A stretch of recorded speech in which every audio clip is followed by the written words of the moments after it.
हरे कृष्णा कृष्ण कृष्ण हरे हरे, हरे राम राम राम हरे हरे। ओम नमो भगवते वासुदेवाय, ओम नमो भगवते वासुदेवाय, ओम नमो भगवते वासुदेवाय। ये जो आज का प्रसंग है श्रीमद् भागवतम से आता है, तो इसीलिए हमें जो हमने कल पढ़ा है ना, वो जो कल पढ़ा है वो आज के इस प्रसंग से बहुत ही लिंक करता है, कनेक्ट करता है। और वो किस तरह से कनेक्ट करता है वो हम समझेंगे यहाँ पर। कि कहा गया है शास्त्रों में, चैतन्य चरितामृत में भी उसका उल्लेख आया है कि साधु संग सर्व शास्त्रे कहे, लव मात्र साधु संग सर्व सिद्धि होय। कि लव मात्र साधु संग से सारी सिद्धियां हो जाती हैं। इसीलिए बार बार कहा गया साधु संग सर्व शास्त्र, सारे शास्त्रों में यही कहा गया है। ये जो लव मात्र साधु संग है, ये कैसे प्रभावकारी होता है, और इसके हर आदमी जो है सबूत चाहता है। कोई साक्ष्य है कि लव मात्र साधु संग से कोई कुछ बन गया, तो वो साक्ष्य हम आपको आज देने वाले हैं कि शुद्ध भक्तों की संग करके, उनकी भक्ति करके, उनकी सेवा करके किस तरह से नारद नाम का एक बालक महर्षि नारद बन गया और भगवान की विशेष कृपा का पात्र बना हो। श्रीमद् भागवतम के पहले और 7वें स्कंद में दोनों जगह पर उनका वर्णन आता है। कहीं तो वो उपदेश दे रहे हैं, कहीं वो अपनी कथा बता रहे हैं, कहीं उनसे प्रश्न किए जा रहे हैं। तो नारद जी और श्रील व्यासदेव के बीच चर्चा जहाँ से हो रही है, वहाँ से हम आरंभ करते हैं। व्यासदेव जी ने लिख के रखा पूरा भागवतम और नारद जी को दिखाया। नारद जी प्रसन्न नहीं हुए, नारद जी अप्रसन्न हो गए। बोले ये क्या लिख रखा है आपने, फेंक दो इसे, कूड़ा है। व्यासदेव जी को बहुत तकलीफ हुई, बोले ये क्या कह रहे हैं। तो नारद जी ने उन्हें बताया कि इसमें क्या होना चाहिए, और जब बताया गया कि भगवान का गुणगान होना चाहिए, भगवान श्री कृष्ण का गुणगान जब तक नहीं होगा तब तक ये ग्रंथ व्यर्थ है। तो फिर श्रील व्यासदेव जी ने उसे पुनः लिखा, और पुनः लिखकर भगवान का गुणगान उसमें किया, जो श्रीमद् भागवतम आज हम प्राप्त करते हैं। तो यहाँ पर चर्चा ये हो रही है कि ये जो पूछ रहे हैं श्रील व्यासदेव जी, नारद जी के जीवन वृत्तांत के बारे में पूछ रहे हैं। तो नारद जी उत्तर देते हैं। नारद जी क्या कहते हैं? नारद जी कहते हैं कि ब्रह्मा जी के पिछले दिन में, उनका दिन और रात है ना, आपको मालूम ही है कि बहुत बड़ा उसका आकार है और बहुत समय लेता है हमारे भौतिक जगत की गणना के हिसाब से। तो पिछला दिन जब उनका हुआ था, तो मेरा जन्म एक साधारण सी दासी के घर हुआ था। उनकी माँ एक दासी थी, और दासियां जो है वो शूद्र वर्ग में आती हैं। तो मेरी माँ एक ब्राह्मण के गुरुकुल में रहा करती थी, उनकी सेवा करती थी। ये नारद जी बोल रहे हैं, अभी किसको? व्यासदेव जी को बता रहे हैं। तो व्यासदेव जी को जब अपने जीवन का वृत्तांत बता रहे हैं नारद जी, तो कहते हैं कि एक समय ऐसा हुआ कि वर्षा ऋतु के चातुर्मास के दौरान, अभी जो चातुर्मास अभी कल परसों से शुरू हो गया है ना, बहुत उपयुक्त समय है ये चातुर्मास की स्टोरी सुनने के लिए और ये प्रसंग सुनने के लिए। तो चातुर्मास के दौरान कुछ महान वैष्णव आ गए वहाँ आश्रम में, और मेरी माँ को उनकी सेवा करने का अवसर मिला, और मुझे भी सौभाग्यवश उन साधुओं की सेवा करने का अवसर प्राप्त हुआ, क्योंकि माँ उनकी सेवा कर, मैं तो छोटा बालक था, लेकिन माँ जो कहती थी ये कर दो, मैं वो करता था। यद्यपि वे साधु साधारण साधु नहीं थे, वे महान भक्ति वेदांती साधु थे। उनको सब अगला पिछला सब पता रहता था, लेकिन उन्होंने मुझ पर विशेष अनुग्रह दिखाया कि एक बालक से भी वो सेवाएं स्वीकार कर रहे हैं। वरना बालक से जो साधु संत हैं वो स्वीकार नहीं करते। पहली बात तो यही होती है कि वो अशुद्ध होते हैं, पवित्रता का उनको ख्याल नहीं होता है। दूसरी बात ये है कि बालक पता नहीं आगे भविष्य में उसका क्या होने वाला है, हम उससे सेवा लेकर अपने आप को पापग्रस्त ना कर लें। तो ये महान भक्ति वेदांती सब कुछ जानते थे कि कौन क्या है। उनको सब कुछ पता था, इसलिए उन्होंने विशेष अनुग्रह किया, कृपा की, किस पर? ये नारद जी पर, कि माँ के साथ साथ वो भी सेवा कर रहे हैं और इनको भी सेवा करने का मौका मिल रहा है। तो छोटे बालक जरूर थे नारद जी, लेकिन फिर भी आत्मसंयमित थे, वो सेल्फ कंट्रोल्ड थे, आवश्यकता से अधिक बोलते नहीं थे, बात नहीं करते थे, जबकि बच्चे बहुत बात करते हैं। और अन्य साधारण बच्चों की तरह खेलने कूदने में और शरारत करने में कोई उनकी रुचि नहीं थी। इसलिए भी जो साधु आए थे, आचार्य लोग आए थे, उनका मन इस बालक के प्रति आकर्षित हो गया। एक दिन ऐसा हुआ कि नारद जी ने उनकी अनुमति लेकर उनका भोजन का उच्छिष्ट ग्रहण कर लिया। माँ ने जो थाल परोसा था सभी साधुओं के लिए, उनसे जब थाल उठाने गए तो नारद जी पूछते हैं, प्रभु अगर आपकी आज्ञा हो तो हम आपका उच्छिष्ट ग्रहण कर सकते हैं। साधुओं ने खुशी खुशी उनको स्वीकृति दे दी, और स्वीकृति दे दी तो नारद जी ने जैसे ही वो उच्छिष्ट ग्रहण किया, नारद जी को खुद महसूस हुआ कि उनके शरीर में एक अलग सी ऊर्जा आ गई है, क्योंकि उनके सारे पाप नष्ट हो गए थे। उन महान साधुओं की सेवा से भरे नारद जी के हृदय में भगवत भक्ति के प्रति आकर्षण पैदा होने लगा धीरे धीरे, और उनके संग से वो भगवान श्री कृष्ण की मधुर लीलाओं को सुनने लगे। अचानक से वो उच्छिष्ट ग्रहण करने के बाद ये परिवर्तन हो रहे हैं किसके? बालक नारद के मन में, हृदय में, शरीर में। तो यहां पर एक बात आती है, एक तो साधु संघ की बात आती है, और जो मैंने कल कहा था ना कि हर कथा में बहुत सारी शिक्षाएं हैं।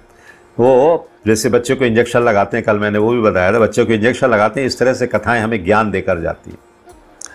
तो ध्यानपूर्वक नियमित श्रवण करने से इन विषयों के प्रति नारद जी की रुचि धीरे धीरे बढ़ती गई, बढ़ती गई, बढ़ती गई।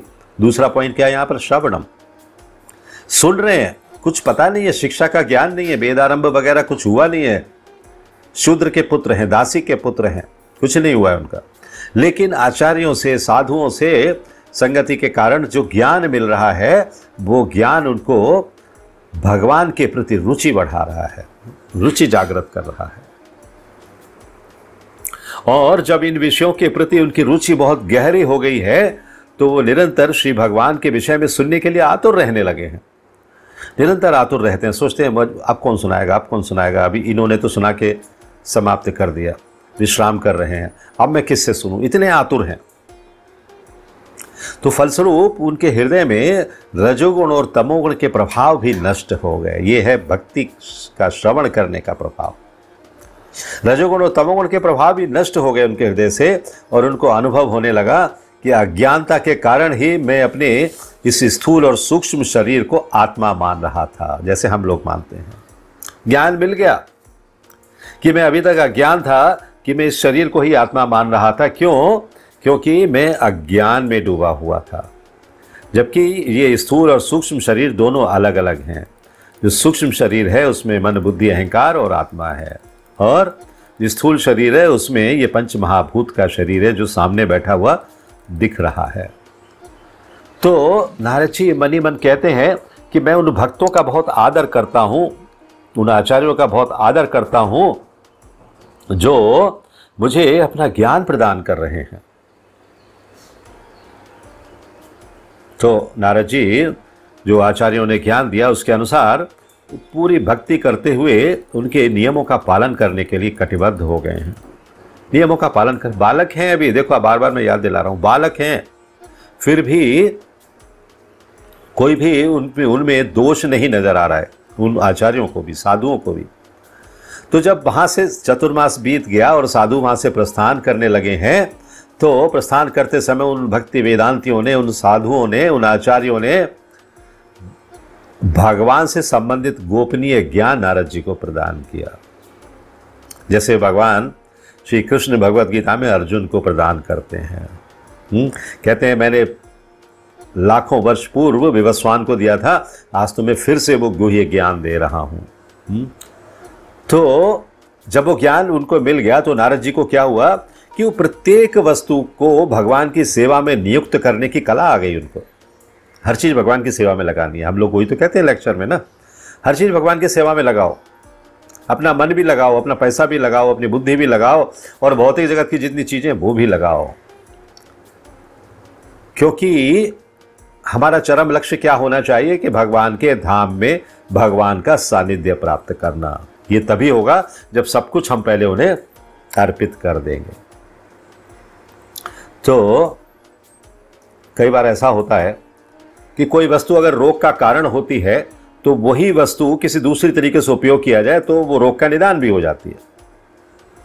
तो ये आसक्ति जो है रोग का कारण है कि हम भौतिक जगत में आसक्त रहते हैं, लेकिन वही आसक्ति यदि हम डाइवर्ट करके भगवान की तरफ लगा दें, परमेश्वर की तरफ लगा दें, तो वही हमारे रोग का निदान भी है। तो भक्ति का पालन करने और भगवान श्री कृष्ण की कृपा से धीरे धीरे नारद जी को भगवान के दिव्य ज्ञान की अनुभूति होती गई और फिर योग सिद्धियां और अंततः उनकी प्रेममयी सेवा भी प्राप्त हो गई भगवान की। तो ये व्यासदेव जी को अपना वर्णन बता रहे हैं नारद जी। कह रहे हैं, हे श्रील व्यासदेव, मेरा निवेदन है कि तुम भगवान की लीलाओं का विस्तार पूर्वक वर्णन करो। तुमने भगवान की लीलाओं का वर्णन नहीं किया इस ग्रंथ में, इसलिए ग्रंथ निरर्थक है, फेंक देने काबिल है। अभी श्रील व्यासदेव भी भगवान के पुत्र हैं। नारद जी भी भगवान के पुत्र ही आते हैं, समझ लीजिए, ब्रह्मा जी के कारण से। तो ये जो एक दूसरे से आदान प्रदान हो रहा है ज्ञान का, ये भी सब भगवान की प्लानिंग है। तो श्रील व्यासदेव पूछते हैं, फिर श्रील व्यासदेव कहते हैं कि हे गुरुदेव, गुरु स्वीकार कर लिया उन्होंने, हे गुरुदेव, आप मुझे ये बताओ, उन महान साधुओं के चले जाने के बाद आपने क्या किया? वो साधु चले गए, भक्ति वेदांती चले गए हैं, उसके बाद आपने क्या किया? उनके द्वारा दिए गए दिव्य ज्ञान को आपने किस तरह से अपने जीवन में अपनाया, किस तरह से आपने उस ज्ञान का लाभ उठाया और किस प्रकार आपने अपना वो शरीर त्याग कर, जो उस समय का शरीर था, इस शरीर को प्राप्त किया जो आज मेरे सामने उपस्थित है। व्यासदेव जी कहते हैं, काल जो है ना, प्रत्येक वस्तु का संहार कर देता है, समाप्त कर देता है, परंतु ये कैसे संभव हुआ कि आपको अभी तक ब्रह्मा जी के पिछले दिन में घटी हुई घटनाओं का स्मरण है? आप मुझे बताओ। ऐसा प्रश्न पूछ रहे हैं कि आप मुझे बताइए कि कैसे आपको अभी तक स्मरण है। राज की बात पूछ रहे हैं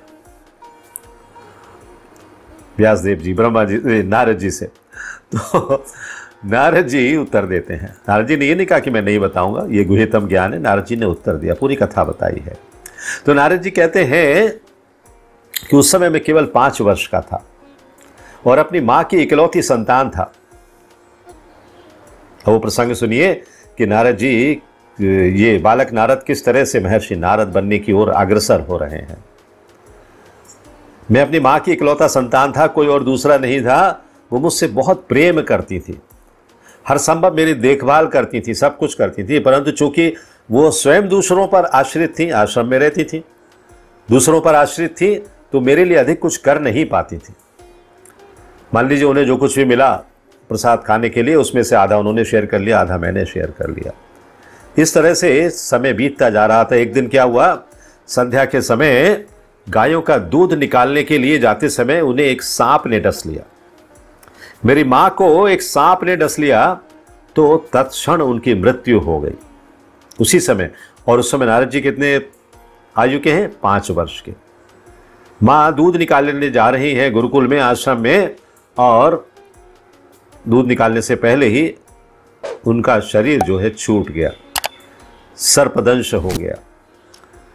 तो नारद जी को ज्ञान हो गया था। तो नारद जी ज्ञान के कारण क्या कहते हैं, उन्होंने इस घटना को भी भगवान की कृपा के रूप में देखा, क्योंकि वो जानते थे कि भगवान सदैव अपने भक्तों का परम हित चाहते हैं।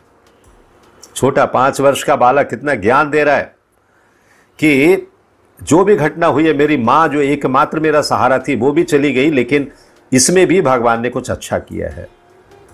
इसीलिए हमें हमेशा भगवान के हर कार्य के लिए अच्छा समझकर स्वीकार करना चाहिए, चाहे वो कितना ही दुखदाई क्यों ना हो। माँ से ज़्यादा और क्या होगा अकेले बालक के लिए, जंगल में 5 वर्ष का बालक, और उसकी माँ नहीं रही। तो यद्यपि उस समय मुझे अपने गांव से बाहर जाने का कोई अनुभव नहीं था, नारद जी बता रहे हैं व्यासदेव जी को, मैं अपने गांव से बाहर कभी गया ही नहीं था, मतलब उस आश्रम से बाहर कहीं गया ही नहीं था। लेकिन मैंने तुरंत अपना घर छोड़ दिया।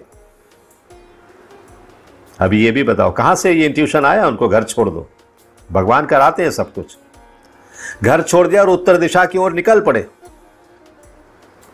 बहुत से गांवों, शहरों, कस्बों से गुजरते हुए, खेतों खलिहानों से गुजरते हुए, वनों पर्वतों से गुजरते हुए, घाटियों से गुजरते हुए वो एक ऐसे घने जंगल में पहुंच गए जहां सर्प थे, उल्लू थे, भेड़िए थे, ऐसे बड़े बहुत मतलब खतरनाक जानवर रहा करते थे। उस जंगल में पहुंच गए। अभी क्या है, चल रहे हैं निरंतर, भूख और प्यास लग रही है, लेकिन कुछ है नहीं चारों तरफ जंगल के अलावा। तब उन्हें एक नदी दिखाई दी है। वहां पर उस जंगल में एक नदी दिखाई दी।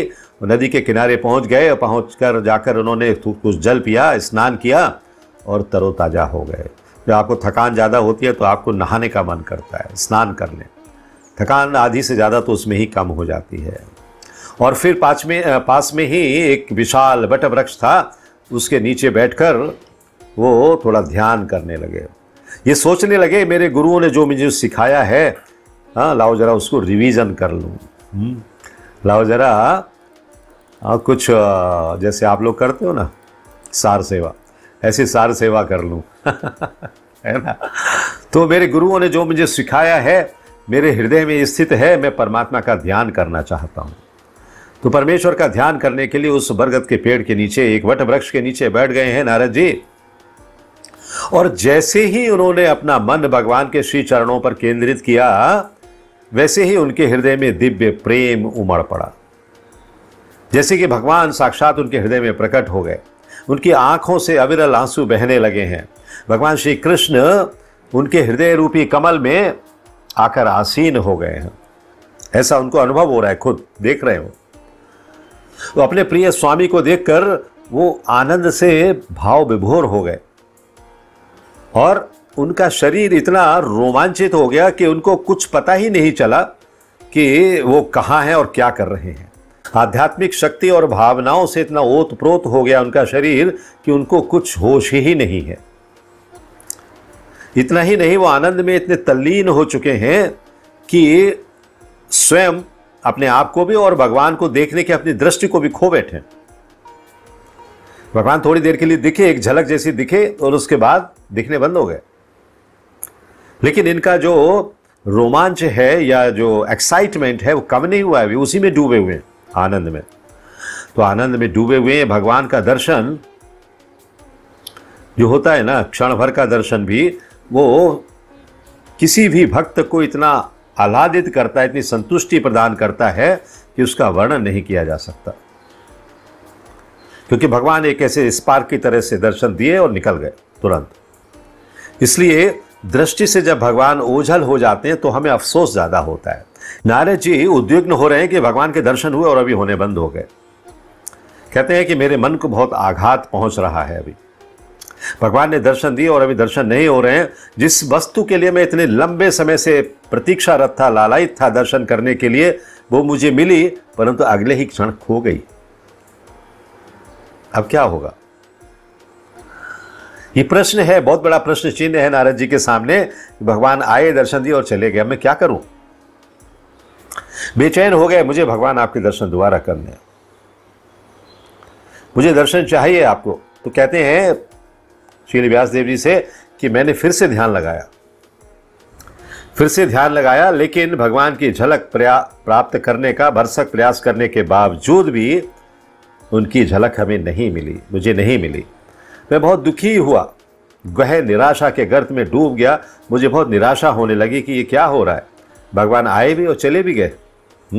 ऐसे ही होता है जैसे कि आप तिरुपति मंदिर में जाओ दर्शन के लिए, आप एक बार आंख इधर कर पाओ तब तक पीछे धक्का आ जाता है, चलो आगे, है ना। ऐसा ही होता है ना बड़े बड़े मंदिरों में।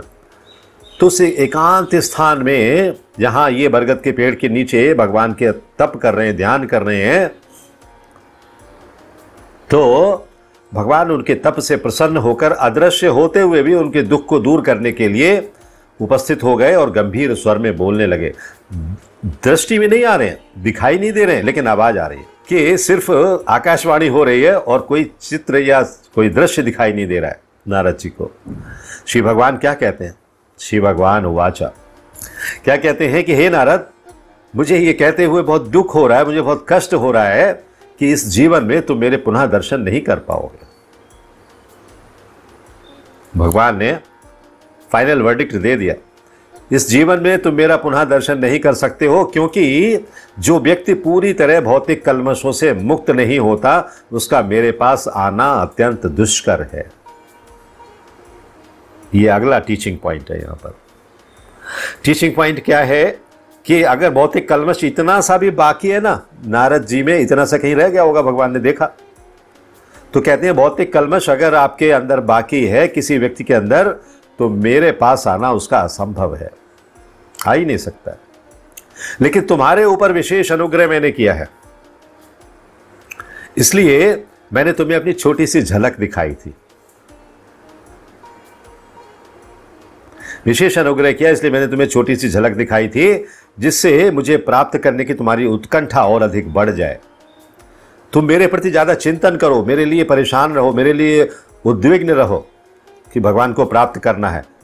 हाँ, फिर सारी विधि विधाओं का पालन करो, और तब मुझे यथाशीघ्र प्राप्त करने की लालसा में तुम समस्त भौतिक इच्छाओं से मुक्त हो जाओगे।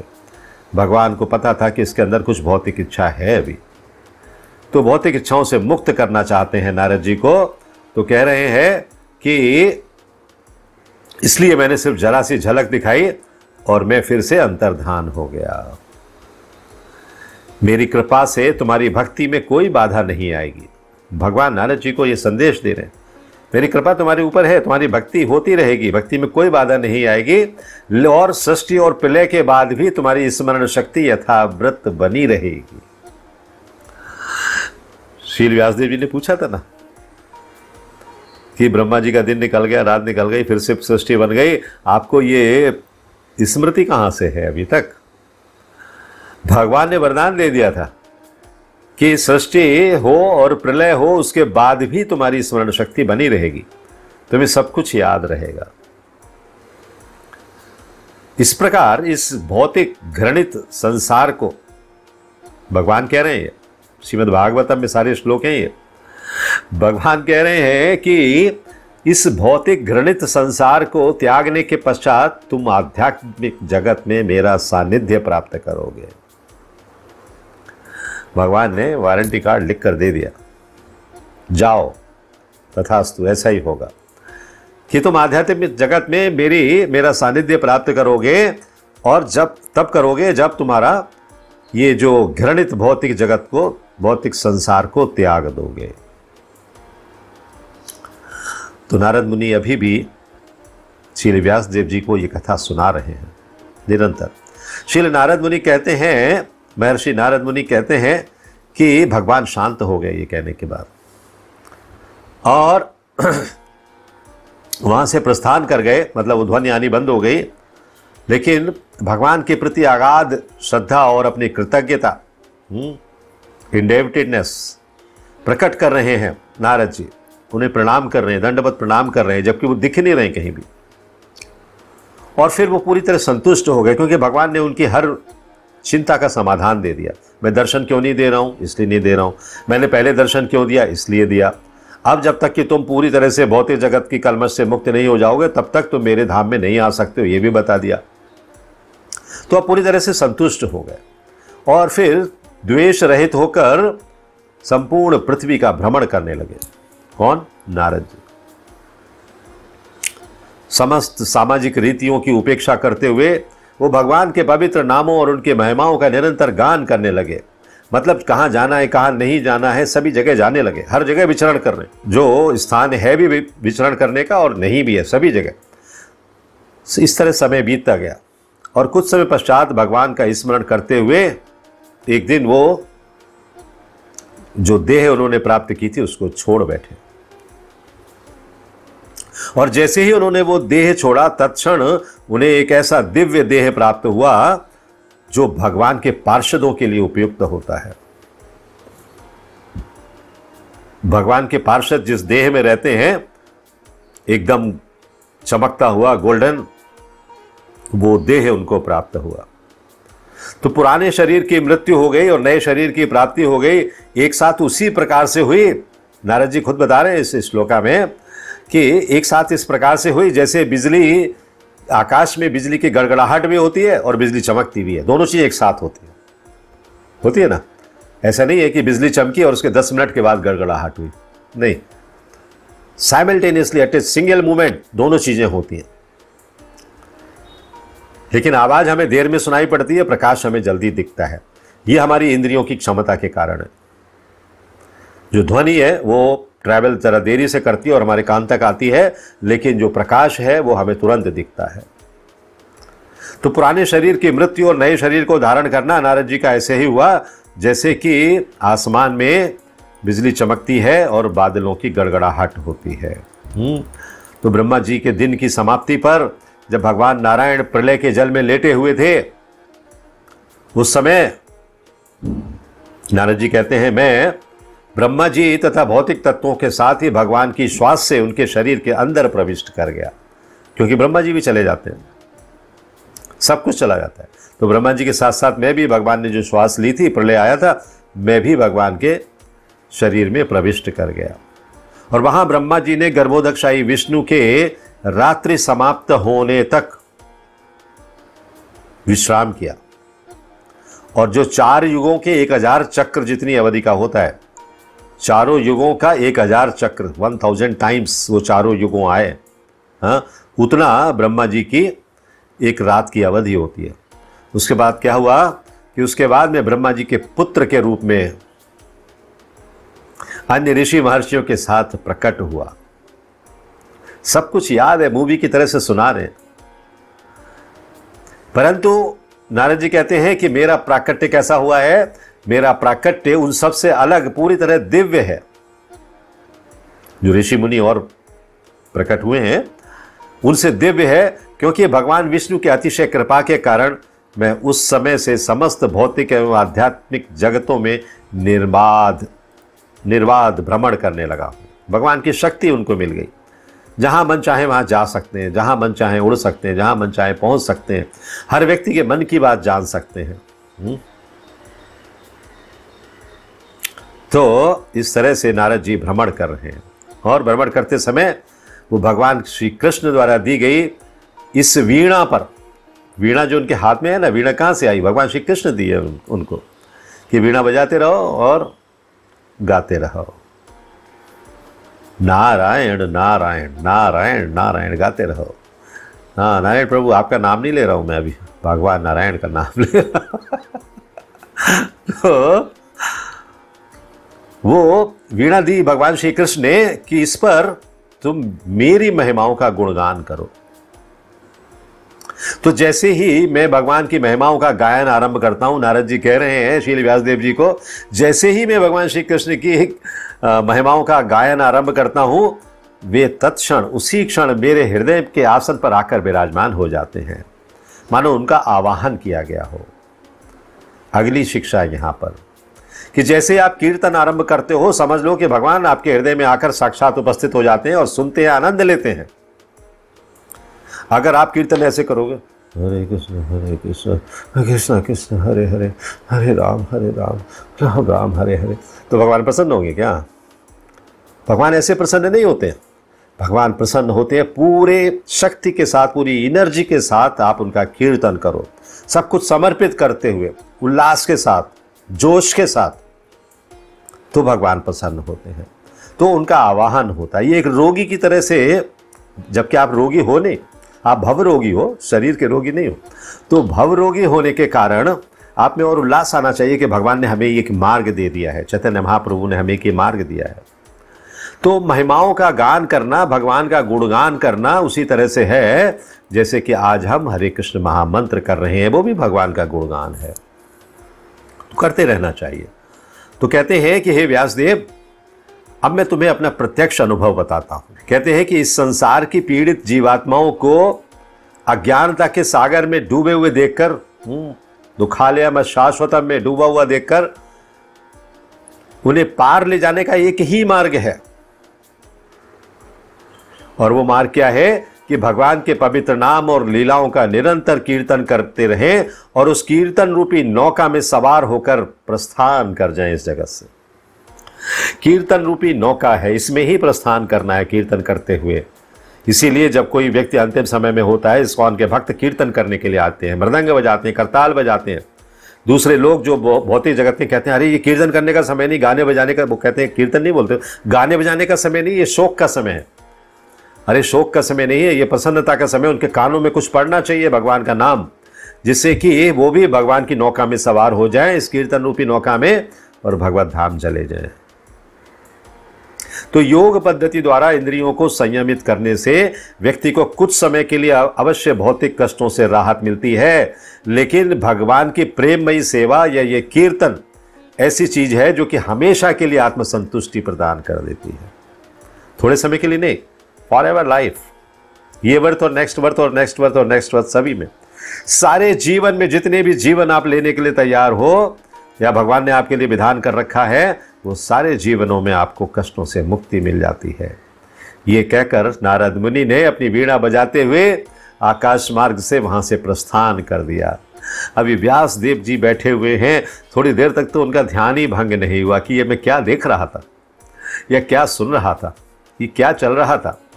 तब श्री व्यासदेव सरस्वती नदी के पश्चिमी तट पर बैठ गए और शुद्धिकरण के लिए जल का स्पर्श करते हुए उन्होंने अपने निष्पाप मन को भगवान पर लगाने का प्रयास किया। उन्होंने जब अपने निष्पाप मन को भगवान पर लगाने का प्रयास किया तो ध्यान अवस्था में उन्होंने भगवान को देखा, और साथ ही उन्होंने अनेक पीछे चल रही उनकी बहिरंगा शक्ति माया को भी देखा। भगवान के पीछे चल रही है माया, भगवान के सामने नहीं रहती है, भगवान के पीछे रहे। बहिरंगा माया को भी देखा जो पूरी तरह से उनके नियंत्रण में थी, और उस बहिरंगा शक्ति द्वारा निर्मित माया को केवल भक्ति योग की विधि द्वारा ही नष्ट किया जा सकता है। ये नेक्स्ट टीचिंग है कि भक्ति योग यदि आप अपनाएंगे तो निश्चित तौर पर आप माया को पराजित कर सकते हैं, और वो भक्ति योग यहां पर श्री व्यासदेव जी कर रहे हैं। चूंकि जन सामान्य उस विधि से अनजान था, उन्हें पता नहीं था, इसलिए श्री व्यासदेव ने इस महान ग्रंथ श्रीमद् भागवतम की रचना की। ये नारद जी के ज्ञान देने के बाद जो रचना की गई है वो बिल्कुल अलग है, और वो है जो कि हम अब पढ़ते हैं। तो इस अद्भुत ग्रंथ के श्रवण मात्र से उसी क्षण हमारे हृदय में भगवान श्री कृष्ण के प्रति दिव्य प्रेमा भक्ति अंकुरित होने लगती है, फूटने लगते हैं अंकुर, और हमारे हृदय से शोक मोह भय रूपी जो अग्नि जल रही है ना, दावानल जो जल रही है, संसार दावानल ये लोग के, वो जो अग्नि जल रही है वो पूर्णतः शांत हो जाती है, शमन हो जाता है उसका। हरे कृष्णा कृष्ण कृष्णा हरे हरे, हरे Ram Ram Ram Hare Hare. If you like this video, press the like button and share it with your family and friends. If you want to watch more such videos, please subscribe to our channel, and for getting updates, press the bell icon.